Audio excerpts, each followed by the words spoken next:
Hey, everyone. I'm Claire, and I want to share a chapter of my life that revolves around challenging relationships with my in-laws and husband. Currently navigating the complexities of a divorce, I thought it might resonate with those of you who've experienced unwarranted criticism from your in-laws. Let me take you back to how it all began. I met Zane, my now estranged husband, on a dating site when I was a 19-year-old college student. Zane, at 25, had a stable job. Despite the age gap, love blossomed between us. I've never been one to judge based on age or appearance, so Zane's age was never a concern for me. However, Zane struggled with our age difference. He often questioned, "Why are you with me, Claire? I don't understand. I'm so much older than you. You could find someone your own age who's better suited for you." Yes, I could, but I don't want to. I fell in love with you, and age doesn't matter to me, I reassure him. Burdened by insecurities, Zane persisted, "There must be other reasons, Claire. It's not natural for someone like you to love someone like me. I wish you'd tell me the truth." "I am telling you the truth. I don't want to date boys my age. I love you, and that's all that matters to me," I insisted. Despite my assurances, Zane struggled to believe me, revealing deep-seated self-esteem issues that may have contributed to his single status. Determined to prove the authenticity of my feelings, I embarked on the journey to demonstrate the depth of my love for him. Throughout our entire relationship, I refrained from letting Zane spend money on me. While I wasn't a broke college student, I wasn't rolling in wealth either. Despite my financial constraints, I made sure to buy him gifts and cover my own expenses each time. I held a modest job, so I wasn't destitute. Zane seemed to appreciate these gestures. Regrettably, Zane's low self-esteem persisted, and he continued to doubt the authenticity of my love. Despite my best efforts to be supportive and understanding, his mistrust shattered my heart. It wasn't until the first 2 years had passed that I discovered the root of Zane's self-esteem issues. Meeting his parents, Michael and Molly, shed light on his struggles. Michael, Zane's father, had experienced a stroke of luck, winning the lottery and dramatically improving their lives. They purchased an extravagant house and secured their future with the remaining funds. However, Michael and Molly carried an air of superiority during our initial encounter. Michael boasted, "Not everyone can make it big like me. I was a hardworking man, and look where it got me. Do you know how uncommon it is to win a huge lottery? The chances are very low, but I did it on the first try." They took pride in their decision-making skills, insinuating that Zane, despite completing college, would never match their financial success. Molly hinted that Zane's previous partners were gold diggers, leaving as soon as their financial situation improved. The couple openly questioned Zane's ability to make sound choices. This attitude infuriated me. Zane's parents indirectly accused every girl he dated of being interested only in his money. Over time, Zane internalized these beliefs, contributing to his insecurities. The continuation that I, too, was a gold digger became a humiliating part of the narrative. Fed up with the unjust assumptions, I decided to defend both Zane and myself. "I'm sorry, but I have to disagree with you. Zane has worked hard to establish himself in his career, and with time, he will achieve even greater success," I declared. Michael rebutted, "Well, that doesn't change the fact that women only want him for money. The money we have is ours, but Zay does co-own the house. Ultimately, it will be his when we pass. Let me tell you, every time they see our $200,000 house, I swear these girls see dollar signs in their eyes." I can't vouch for Zane's past relationships, but I'm certainly not in this for the money. I love your son, and that's the reason we're together. I have no interest in your house, I asserted. "Don't worry, Claire. Sometimes it's challenging to accept that people can be successful and live in nice houses. You live in a small rented apartment with roommates. After spending time around our house, you might start desiring it too. It's just a matter of time," Michael replied. Michael and Molly's comments were pushing my anger to the brink. I was on the verge of exploding. Zane heard it all but chose not to respond or defend himself, steering the conversation in a different direction. His nonchalant attitude surprised me. On our way home, I decided to address it with him. Zane, your parents are being unkind. They're insulting both of us. Why didn't you speak up? I questioned. What did you expect me to say, Claire? I can't be certain they're entirely wrong. Women in the past have used me to try and benefit from my parents' wealth. They made grand plans involving the house and how it would be ours once my parents passed away. Even if they were gold diggers, that doesn't mean I am one too. You stayed silent when your family insulted me as well. You know my family is well off now. There's a chance they're right about everything. I'm not saying you had bad intentions, but I can understand why it might seem questionable. You don't have parents, so you rely on my inheritance alone. What you're suggesting is absurd, Zane.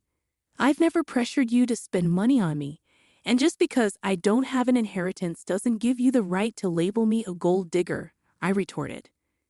Zane remained unwilling to acknowledge my concerns, insisting that he loved me and the reasons behind it didn't matter. He shrugged off the need for further discussion. While some might have found solace in such assurances, I couldn't accept the thought of him harboring negative beliefs about me. I attempted numerous conversations, hoping to make him understand my perspective. I even suggested therapy, recognizing its potential benefits for him. However, he adamantly claimed there was nothing wrong, causing me to eventually abandon the effort. As time passed, I distanced myself from his family. We became engaged shortly after my college graduation, and although my job paid decently, I started saving to contribute to our wedding expenses. We split the costs evenly and got married when I was 22. However, the subsequent 3 years turned into a tumultuous period of my life. Zane frequently visited his parents, returning home in a sour mood each time. I knew Michael and Molly were still taunting him and branding me as a gold digger. Despite my pleas for Zane to limit contact with them, he continued to engage with his parents. Their words poisoned his perception of our relationship, convincing him that no one could genuinely love him. Even after years of love and care, Zane remained suspicious of me. The burden of constantly proving myself became increasingly draining. However, the breaking point arrived on Zane's birthday. In line with his preference for small celebrations, we had a quiet cake party at home. I presented him with the expensive watch he had desired. Zane was elated with the gift, but my joy waned when he suggested visiting his parents to showcase it. Despite my reluctance, I accompanied him at his insistence. Upon reaching their house, Zane eagerly displayed the watch to Molly and Michael. "Mom, Dad, look at this beautiful watch Claire gave me. I've been wanting it for a while now." "Isn't it gorgeous?" Zane exclaimed. "Oh, did she know Zane? It seems she does love you after all. We were quite concerned for a while there," Molly remarked. "Don't get carried away, Michael. She's a gold digger. She married our son because we own a $200,000 house." "Let's not forget the facts," Michael interjected. "Yeah, you're right. I almost forgot that the house is the only reason Claire married Zane. Excuse me, why do you think I married your son?" "For your house?" I retorted, feeling uncomfortable. "Well, you were just living in an apartment after working for 4 years. Besides, Zane is so much older than you. Why would you marry him unless you want something from him?" "I'm sure our house was always an attraction, if not his money," Michael continued. "I married your son because I love him. All your theories about my gold-digging intentions are wrong. Zane knows the truth, and he will tell you that, won't you, Zane?" I asked, to my complete surprise. To my complete surprise, Zane remained silent. I was already feeling uncomfortable with my in-laws' belief that I was a gold digger, but Zane's reaction or lack thereof shocked me. He kept his head down and avoided eye contact with me, leaving me feeling perplexed. I decided to push him a bit. I couldn't fathom why he wasn't standing up for me. "Why are you not saying anything? Your parents always thought I was a gold digger. How will they know the real me if you don't tell them? Why are you quiet? Tell them they're wrong," I urged. I don't know what you want me to say, Claire. I don't know if my parents are off the mark. There might be a possibility that you're after this house," Zane responded. "Are you serious right now, Zane? You believe I married you for your assets?" I was incredulous. He's not wrong to think like that. It's suspicious that you've never considered buying a house. You haven't even discussed it with him. For someone renting a place, owning the house should have been a priority, Zane's mother interjected. Yeah, it should be a priority. But you've chosen not to work toward owning a house. Our place is expensive, and you can't afford something like this even if you tried. So you decided to marry Zane and settle here. That makes more sense to me, Zane's father added. I mean, why would you marry me, Claire? You might have feelings for me, but I think there's more to it than just love, Zane said. I found myself speechless after this exchange. All the love I had for Zane seemed to have been reduced to nothing. At the end of the day, my in-laws and even my husband viewed me as a gold digger. While my in-laws' reaction bothered me, it was Zane's response that devastated me. In that moment, I made a decision. I wanted a divorce. I didn't immediately disclose my decision to them. I waited for the right time. So when Zane and I returned to our place, I contacted a lawyer and initiated the divorce process. The lawyer assured me that the papers would be ready within a week. In the meantime, I opted to stay in a separate room. Zane assumed I was just letting off steam and had no idea of what was coming.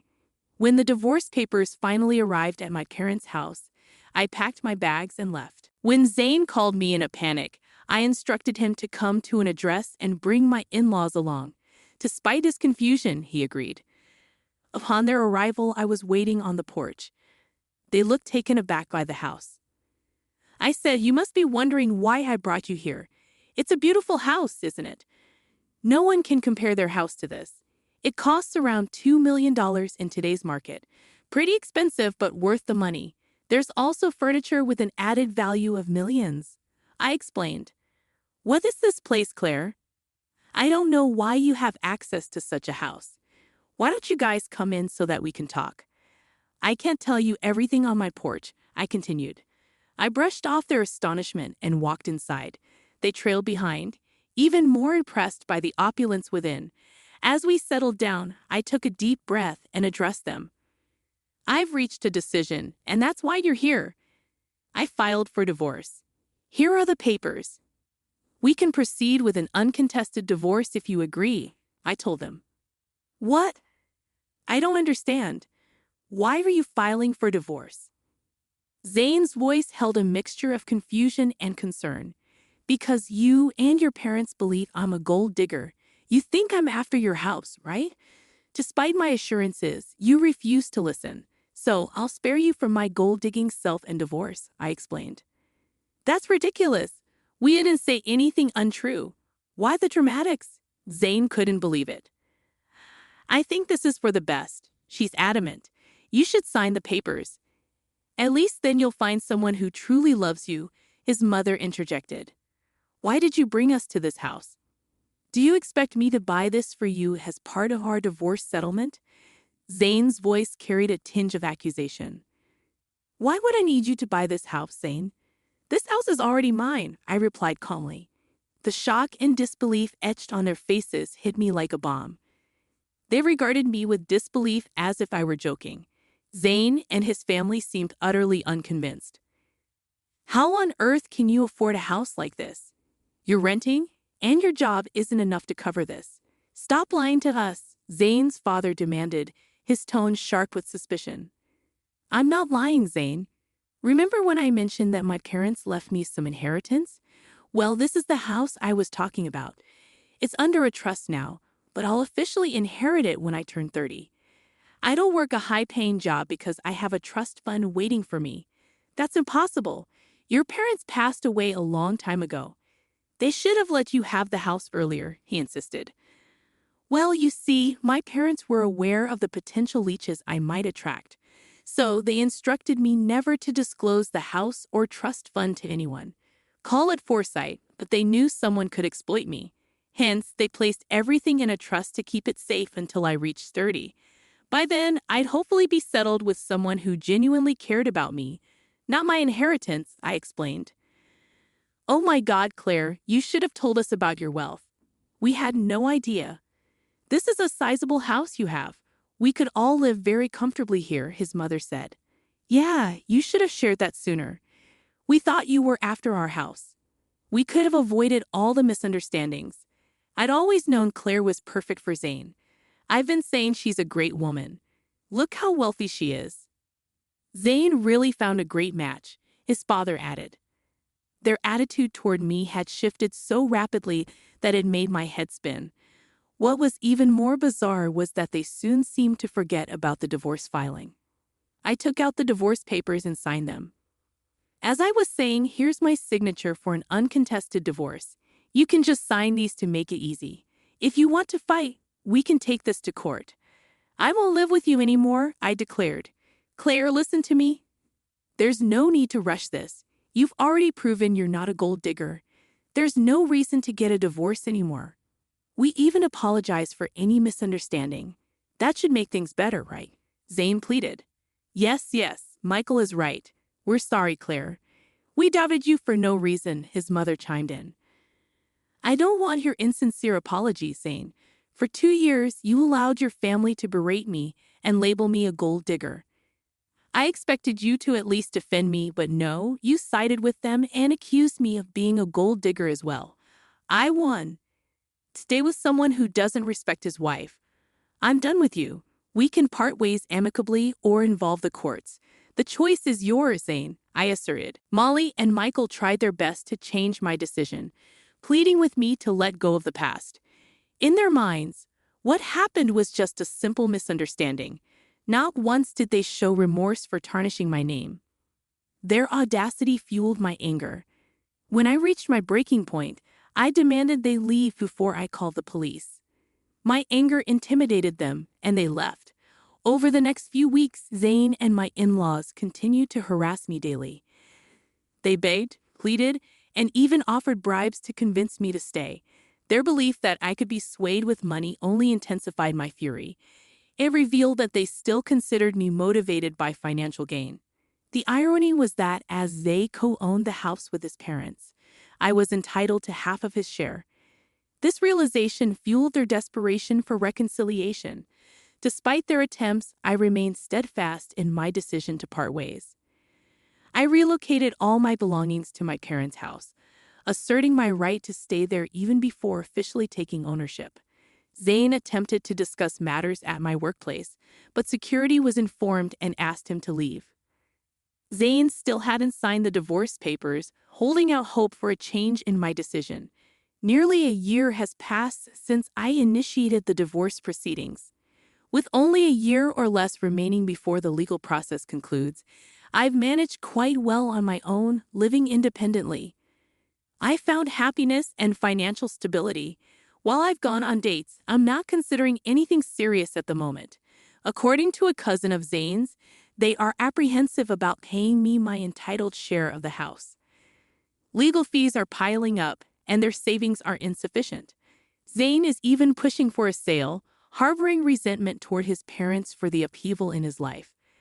At this point, I simply don't care and only want to be free from that toxic family.